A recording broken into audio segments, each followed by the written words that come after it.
Hirap na sa trabaho ay gagawin ka pang bobo. Mga nakapalibot pa sa'yo, pakitang tao. Sunod-sunuran nyo ako pero di ako aso. Nang dahil lang sa pera kaya ako tinatsaga to.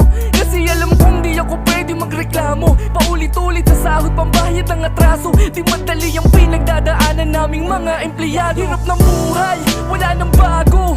Lalo na kapag isa kang empleyado. Kahit na anong sipag ay kulang pa rin ang sikap. Kinakapos pa rin minsan dinadaing na mahirap-hirap ng buhay. Wala nang bago, lalo na kapag isa kang empleyado. Kahit na anong sipag ay kulang pa rin ang sikap. Kinakapos pa rin minsan dinadaing na mahirap. Ilang taon ang tawag sa akin empleyado. Kung sino-sino nang tumutok ako'y kontrolado. Minsan ay wala pang kapalitan sa trabaho.